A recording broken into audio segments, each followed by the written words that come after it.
Hi, my name is Chris, and I'm here to show you today a few techniques of a type of painting called pour painting. Some of you may have heard of this or seen different techniques on different DIY TV shows or channels. So today I'm going to show you several different ones: a flip cup, a ring pour, and also a double dip reverse flower using saran wrap. So one thing to tell you, your supplies is acrylic paint. That's the most important. You also need a type of pouring medium. My personal preference is Floetrol. You can find this at Home Depot, Lowe's, Menards. And a pouring medium, what that is added to your acrylic, helps to thin out your paint without thinning the color.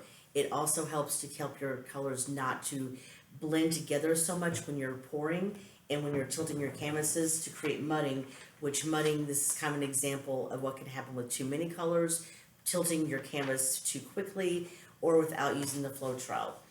The other item that I do like to use, I don't put in every color because I want to kind of have some control over my cells. And I do have some examples to show you shortly, but one of my favorite things to use is, yes, actually car Rain-X for your windows. And it has to be the water repellent one. The main ingredient in this is silicone. And what the silicone does, it will act as a barrier. Therefore, during the drying and when you're tilting after you've poured your paints, will create different size cells, which really enhance your artwork. So the first one I'm going to show you is a flip cup. One thing that I always make sure to have is I have all my supplies in place. So today we're just using simple record albums, and we will have supply kits for you to pick up at your local scenic regional library.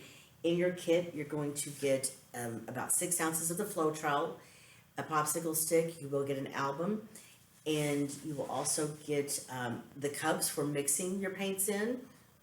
And the only thing that you'll need to have on your end of your supplies are 3 to 4 colors of an acrylic paint. My preference, I do like the apple barrel you can get from Walmart. The smaller bottles are about 50 cents a bottle. And you don't really want to use more than 3 or 4 colors when you're doing a pour, again, to help prevent doing the mudding. So I have my paint brushes handy. I also have a icing spreader. You can use a spatula. So what I'm going to start with doing first is, since we're doing these albums, I have put a piece of tape on the bottom of the album. That way the paint obviously will not flow through. So what I'm going to start with doing here on the base of the album is I'm just going to pour some white on it.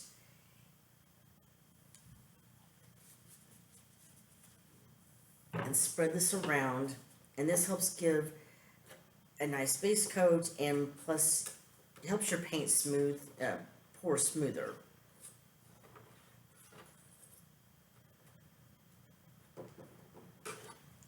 So typically I'll use a canvas, which I also would use a thicker coat of the white paint on the bottom of that. Again, that helps when you do your pour. It helps your other paints flow smoother, and it doesn't have to be anything perfect. You're just basically putting a base coat on there to help your other paints move around better.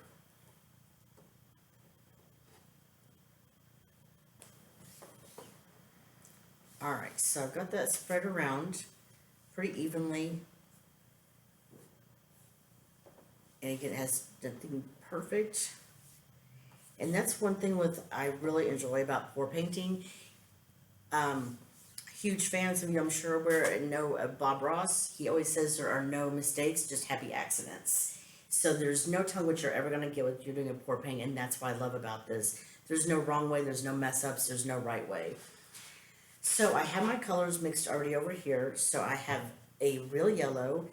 I'm using Tangelo, Laguna, and also a Ward Blue. So with a flip cup, you also want to start with your white paint first.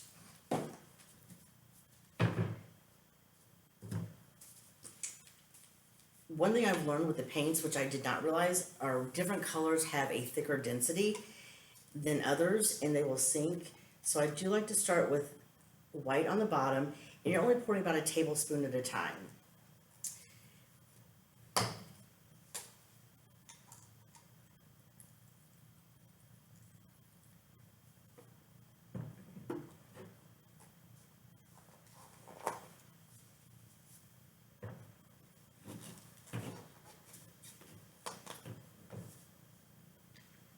Yellow is definitely one of the heavier colors, so I know you can't see through the cup, but when I've poured the blue on top of the white, the yellow when I pour it in goes actually sinks to the bottom.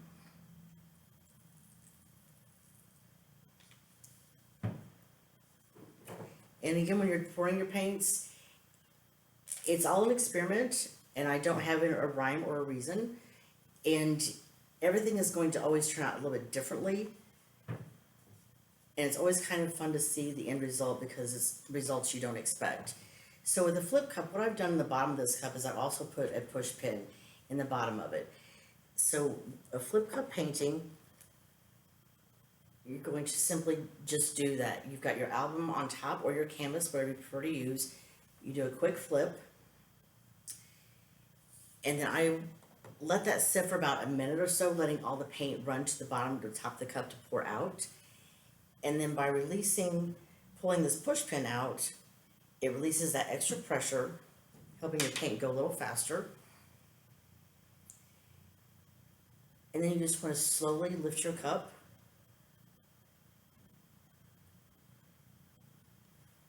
And let it set. And you can see in the bottom of this cup, the colors are pretty cool on there as well. So when you are tilting your canvas or your album around to move your paint, it's not something you want to do quickly. Again, quickly doing it too fast is going to cause the colors to run and muddy potentially. And you'll notice because the flow trial in here, when you're tilting your paint, the cells are opening up. That's the heavier paint is going through the lighter paint colors and popping those air bubbles.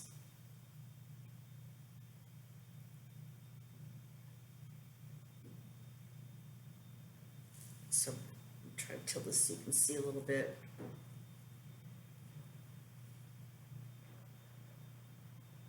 And again, that base paint that you've put on the bottom of your canvas or your album, it helps the paint move a little smoother through there. And when it gets to the edge, then simply turn it and help it continue moving along. And as you can see, the cells are opening up in there, and that's, again, the flow trial helping that paint keep separated.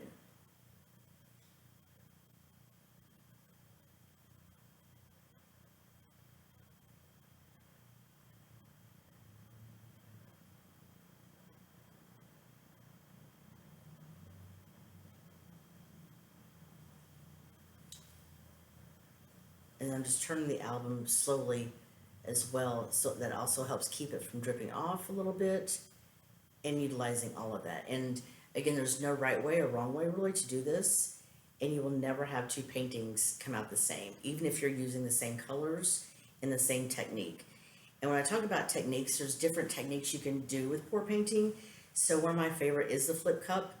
There are many YouTube tutorials that will show you. I've used also a sink drainer stopper that has the holes in it. I've used a colander.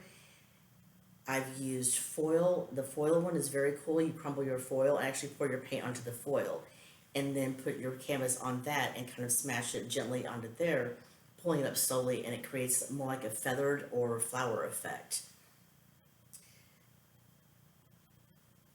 But YouTube, there are just multiple videos, and there's so many different techniques you can do with this. There's a ring pour where you're simply pouring your paint out of one cup and into a circular motion, creating rings. And again, once it's on your canvas or your record, then you slowly will turn it to spread your paint out. And again, you can start seeing like these cell effects that are coming. And I'm just slowly turning the album so the paint, it's not getting muddy. The colors are breaking up and separating into each other, but yet creating other colors of their own as they're blending.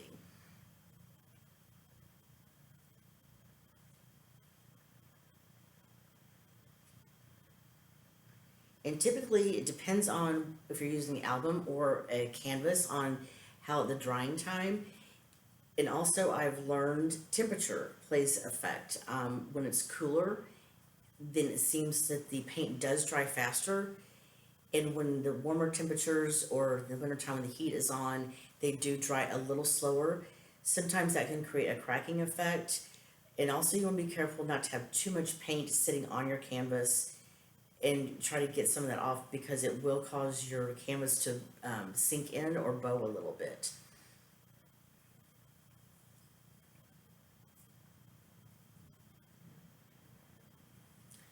I do have gloves on. That's again a preference. One thing I have noticed when wearing gloves, once you start getting paint on the tips of them, a lot of them they kind of start to weigh down heavy. So by the end of this, I will probably not have gloves on. That again is a personal preference, and every person is different. I like the gloves because you can do a quick change, and if you need to pick anything else up, your hands are still pretty clean.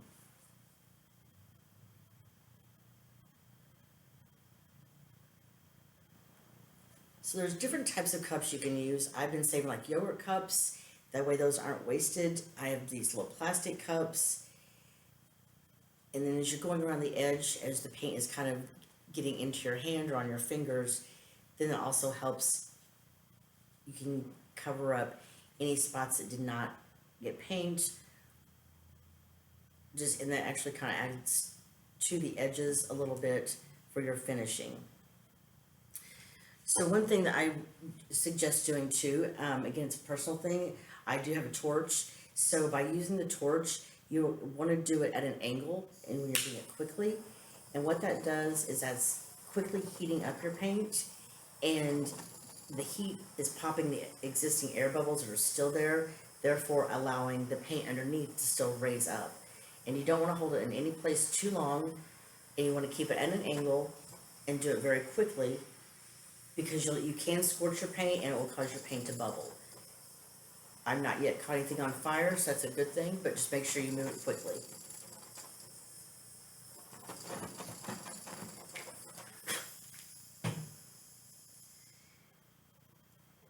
So, and the end result then, again, it's going to keep moving because I've warmed it up a little bit, so I don't know if you can see the cells that are in there, but that Floetrol, that's what is bringing out those cells and helping with that. So that is a demonstration on how to do a flip cup.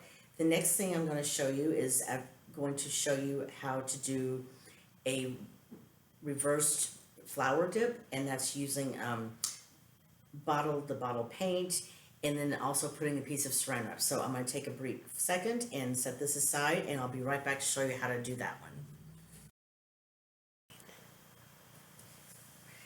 So we're back, and this technique I'm going to show you, it's a dip reverse flower.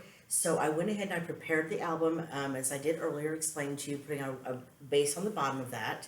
So what I have now is I have my bottle of paint, and what I'm going to start by doing is doing a ring around the outer side of the album. And it does not have to be a perfect line. It does not have to be, because if you squeeze too tight or squeeze too hard, it kind of wavers out, making kind of a wave effect. So what I'm doing here again is I'm just putting a ring on the outside of this album.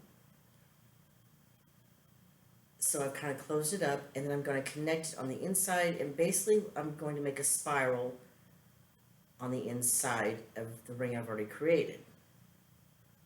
And when you're doing this, I'm going to add three other colors.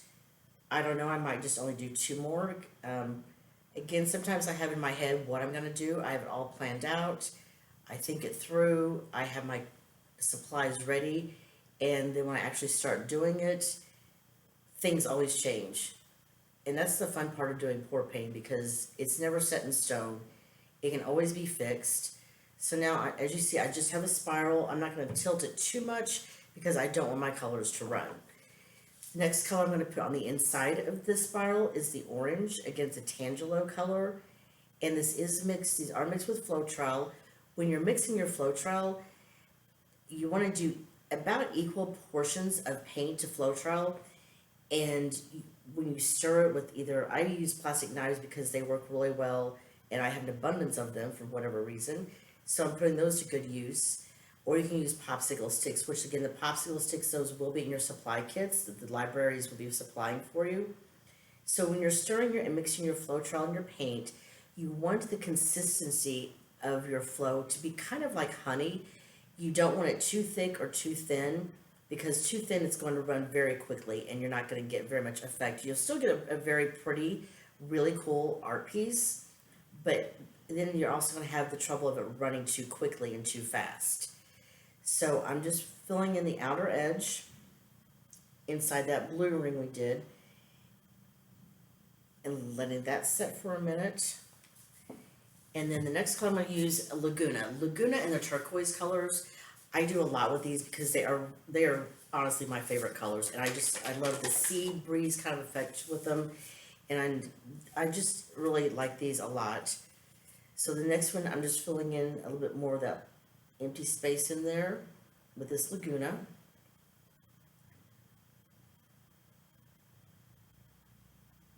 And because my white base is a little thick on bottom, so there is some of that white in between, which is kind of nice.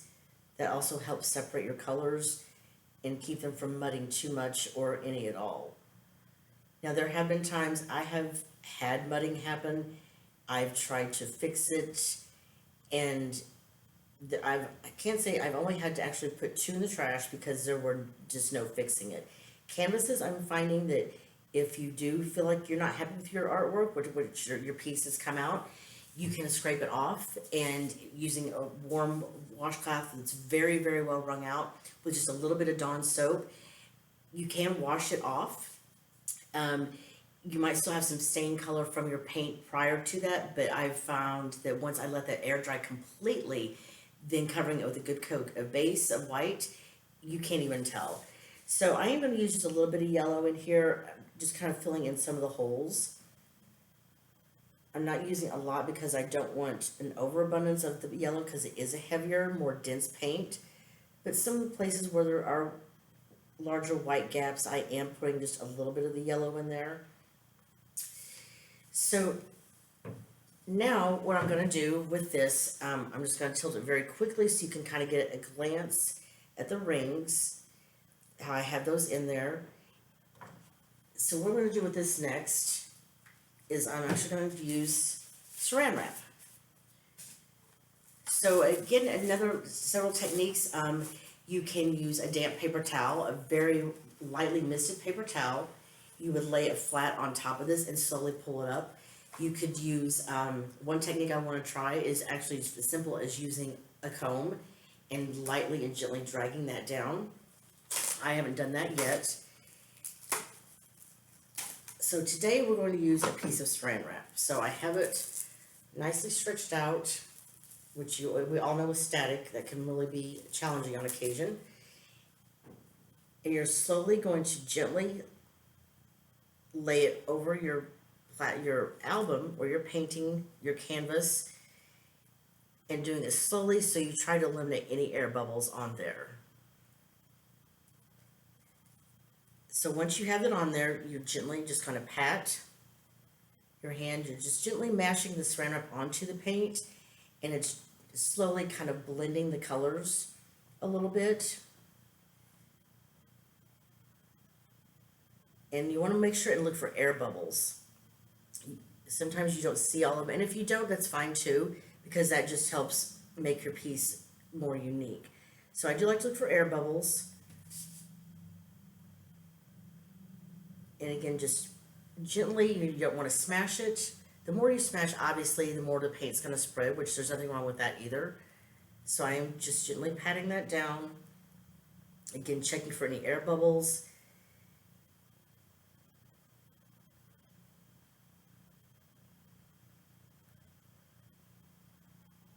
And once you feel that you are happy with what's going on, and of course you're never going to know until you pull the saran wrap off, you know, I kind of push it towards the edge a little bit, but again, I'm not pushing hard. It's just very gentle pressure, and again, trying to get bubbles out from underneath the saran wrap. So this is why I use an apron, because I've ruined several clothing items. So now I'm just giving, Subway a little shout out. The friend gave me this apron, and it's a quick wipe for your hands, because again, the gloves, after a while, I just like having my bare hands because I can be more productive, I think, or more effective. So when you're raising your plastic wrap, what's important to remember when you're doing this, or if you're using a damp towel, you want to go the opposite corners. and slowly pull up, and you want them to meet in the middle. And then you take your other four corners, and you're also going to your other two corners, I'm sorry. And again, you're pulling up slowly and not dragging it. And then once you get to the middle, pull up. So as I'm seeing here now, the bubbles, the cells are breaking up, and this is kind of like a flower effect you get by using this technique with the saran wrap. So, and you've got some of the white paint on the edge there still yet. You can use and dab to cover up those black edges. So when you have space around your picture, your canvas or your album, where you've put your white base down, or if you want to use a black base, I've used black before. I want to use some different color bases to start with. But when you have that space around the edge, not with any color, it's called negative space. And sometimes negative space is a really cool thing to have because it just helps to accent what's going on in the middle. So I've got some white paint off this paintbrush still yet, so I'm just dabbing around the edge, covering up the black marks that are still showing from the album. And then that is finished and completed. And it's a total different effect than the first painting we did, the first pour. Again, every technique, when you're doing something different, you're going to get a different outcome. This has the colors blending together, and it has a floral, almost like a big flower effect to it. And the cells are breaking up. And I don't know, I'm going to tilt this quickly for y'all to see. So I don't know if you can zoom in a little bit, but you can get an idea of how the cells are forming. And this rolled flower effect that came out with this one. So again, just to raise some of those cells, I'm going to use my torch. You can tell by all the layers of paint on it, it's been used frequently. And again, by doing this, I'm heating up the paint, which is causing those air bubbles on top. Those are popping, allowing the heavier paint to come through.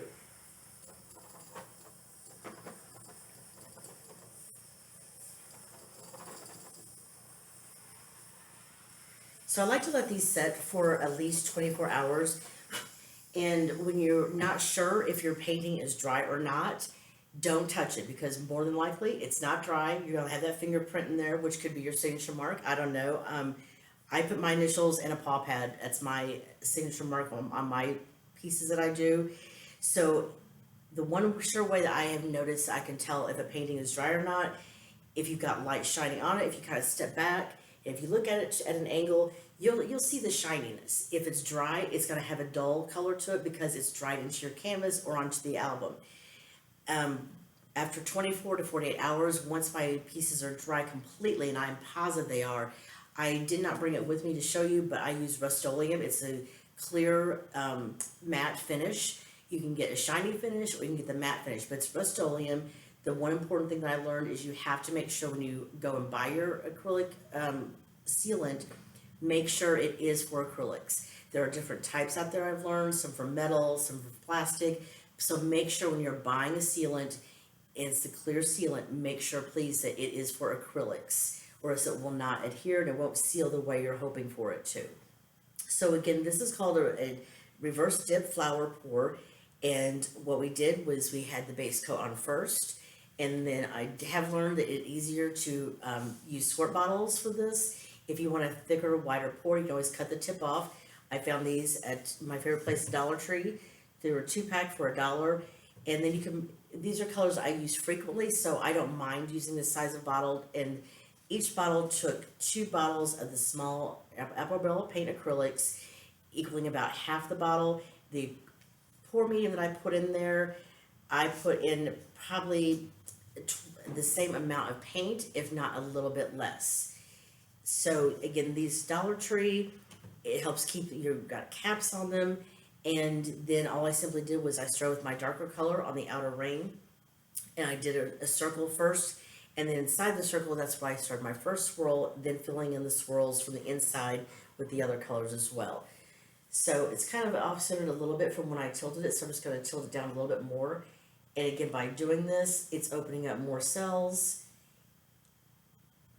because your paint is now moving around a little bit after it's settled for a minute.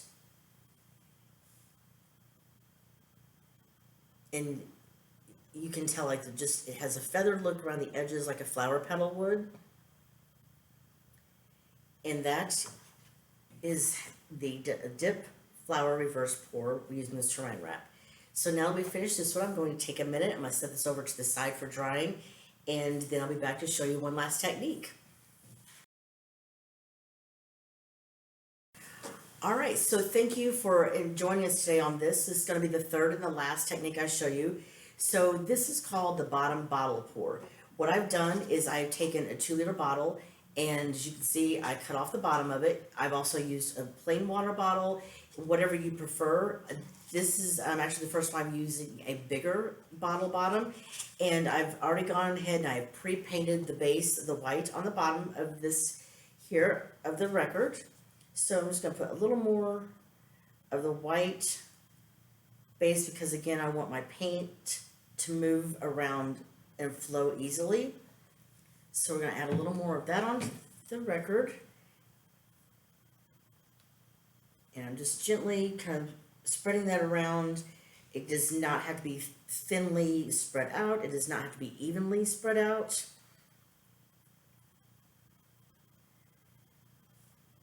Again, it just helps the other paint flow a lot better and a lot smoother. So now that I have that on there, so this time I'm going to pour my paint into a cup. You can't see the red ones, so I apologize for that. I didn't think about getting the clear ones. So I'm putting in the bottom of this cup, I've filled it almost to the bottom line of here. You will see air bubbles in here. When you shake your paint and you're pouring it, there will be air bubbles. So sometimes I will just tap the bottom of it, but then after a minute, when it sits, then you'll get the air bubbles will start to pop. So I'm going to go ahead and put some of the Award Blue, and I'm putting about the same amount in there, almost to the bottom, so about 1/4 of an inch, filling up my red cup with that. I'm also going to use the orange. I'm not going to put as much orange in here, probably about 1/8 of a cup in there. I don't know, maybe it's not quite 1/8, about to there. And then this Laguna aqua color.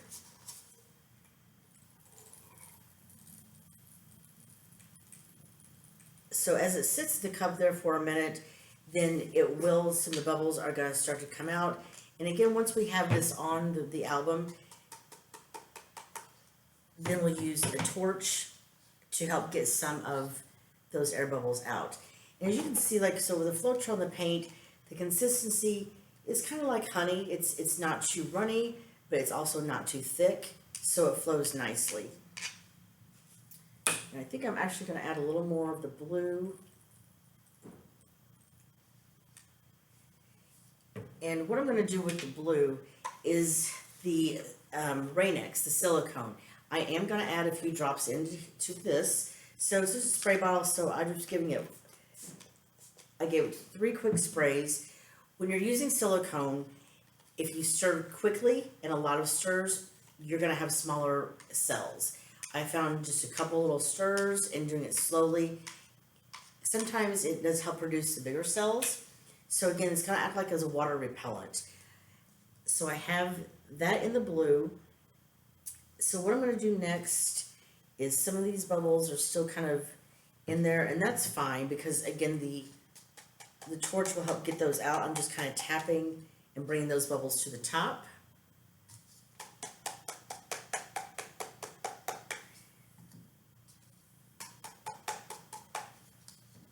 Alright, so we'll get that out of the way so you can see. So again, I've got my bottle that I've cut off, and I make sure it's completely dry, and I'm putting that right in the center of the album. So, and one thing I think I may have forgotten to mention with your album is before you start painting on the other side, I just covered the album hole with a piece of tape. So that way the paint's not dripping through. And you can always remove the piece of tape later on. I use paint easels or picture easels to stand my albums up. I also thought it'd be a cool idea to just put like a screw. If you're going to hang it on a wall and you're not going to move it, and you're finally putting the hole in your wall, put a screw right through the middle, and that worked out pretty cool too. So I'm going to make sure I have this a little more centered. So I'm going to start with some white that I've already mixed some Floetrol, and I'm pouring this right in the center of the bottle. And if you've ever looked, I'm sure like at the water bottles and stuff, they have, like, it's like kind of like a bunk pan. So it's flowing and draining down each side.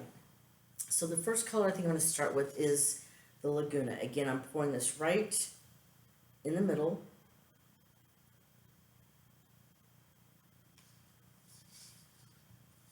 And you'll see it's starting to go down each side, creating its puddles. Do a little more on this side.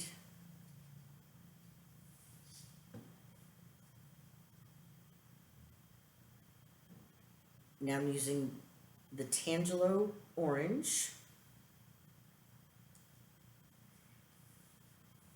And I'm going to use just a little more of the white. The white helps also to separate your colors. So I am going to put just a little more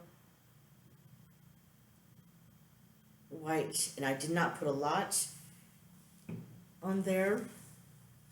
Kind of keep that separated from the yellow and the orange a little bit.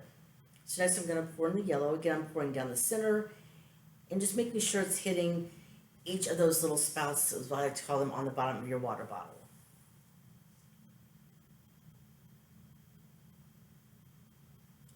Now I'm using the Award Blue. Metallics work really good. Again, thinning it out with the Floetrol a little bit always helps.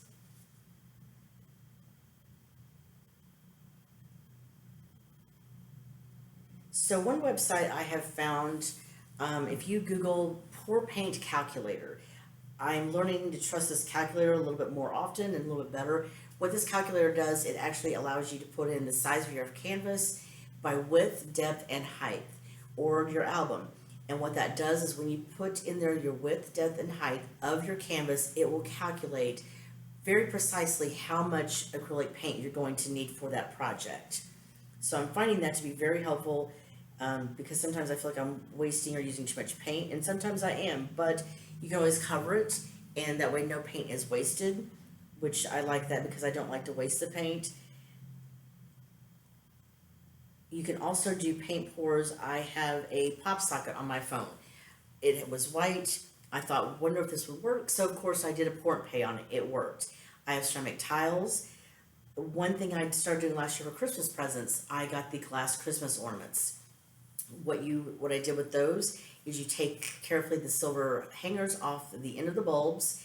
You're holding your bulb and you're pouring it slowly, and you're pouring your paint in there and creating a pour paint inside this glass ornament. It made great Christmas gifts. It was a lot of fun, and it was something that, it's kind of lasting.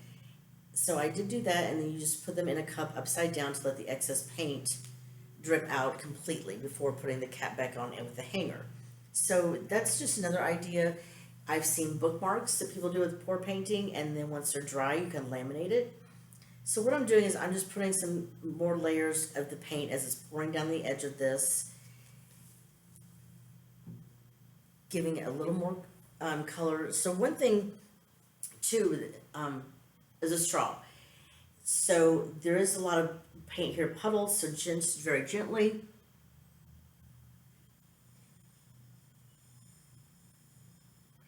That kind of gives that paint a little bit of a push, so it can continue down this little mound of the bottom of the bottle. And you'll see like how the colors are starting. If I tilt this, it's gonna go kind of everywhere at the minute, but it's protruding out of these little lakes that I think is just really cool when you're doing this type of pour. So I'm gonna do a little more yellow in there. Yellow is the heavier paint, so it does tend to push out a little bit more than the other colors.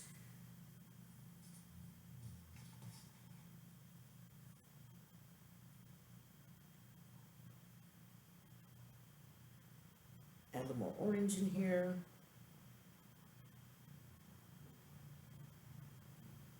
And the more you work with the colors, the more you work with the paints, you'll start learning what colors are the heavier ones and which ones are going to sink faster and which ones are going to flow faster.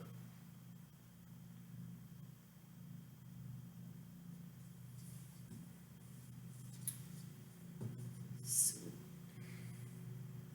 put a little more white in here.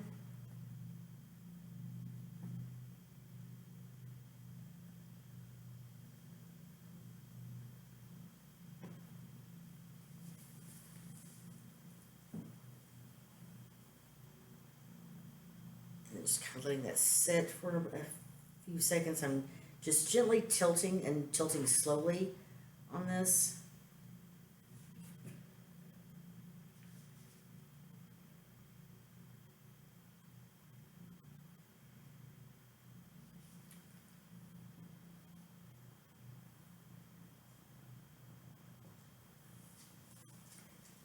And go with a little more of the blue. Now this is what if you remember, I did add a little silicone into this, into the blue right here, and that's so it's having it spread and push out the other colors of paint.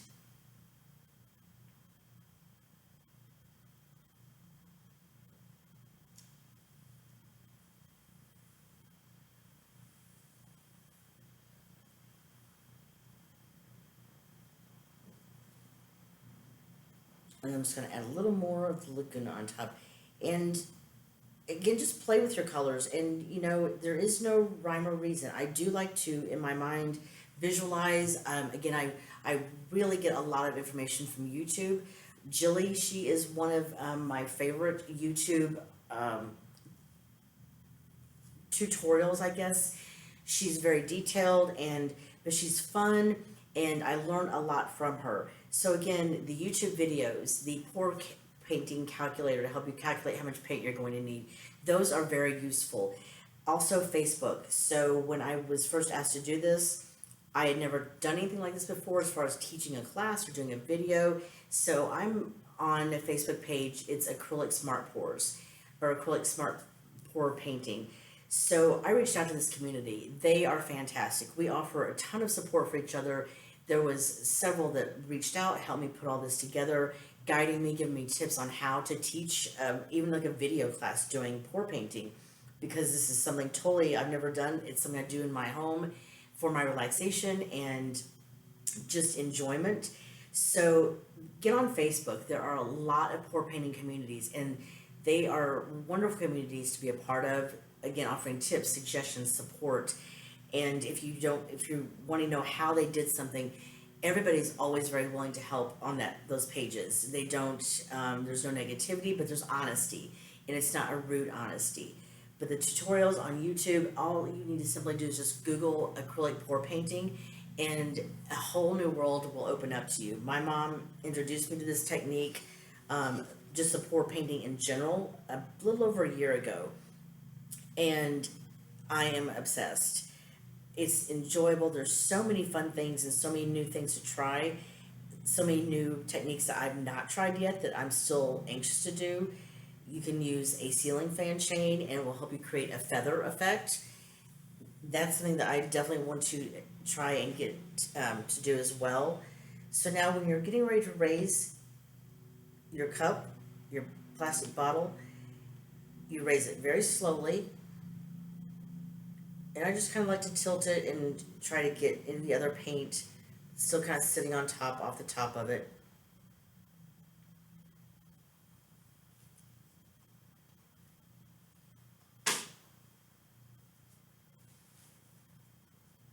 And then maybe fill in a little bit in the middle. With a water bottle, you have a smaller hole to fill, but over, a little bit of, when you start tilting, then this hole will fill up as well. But I am going to put a little bit of the yellow inside the center here.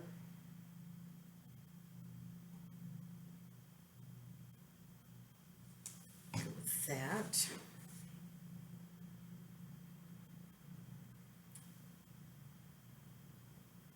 So we just did a circle in the middle of that. Now this is a technique also too. You could, when you're done kind of tilting your canvas around a little bit, putting a piece of plastic over it or a damp napkin, and that also would bring out some really amazing effects with this as well. So I'm just tilting it just a little bit.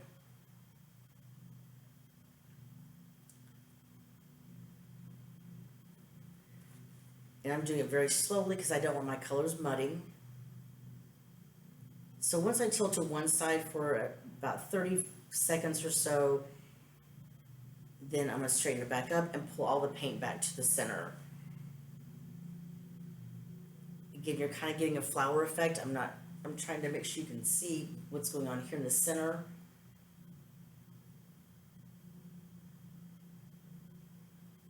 And then pulling it back to the middle again, just to kind of center all the paint and the petal-like effects that it has.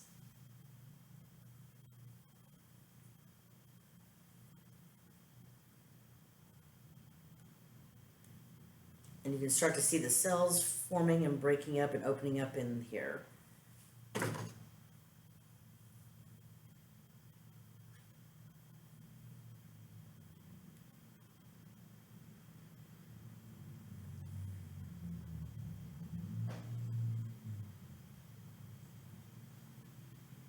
So it's kind of dripping off the edge, but that's fine.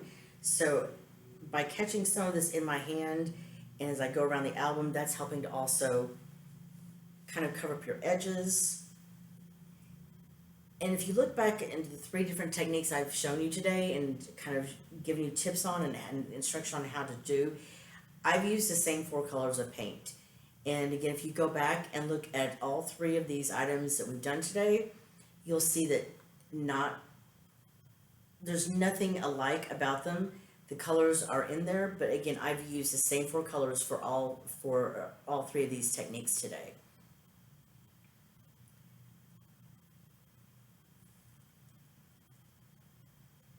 So it's always a surprise. There's no cheap paintings you will ever do alike, as you can see. Even by trying to create 2 the same kind, using the same colors, even if you were to use the same technique for 2 different paintings, you will definitely not get the same results. And that is just one thing I find very fascinating and very cool about using this technique.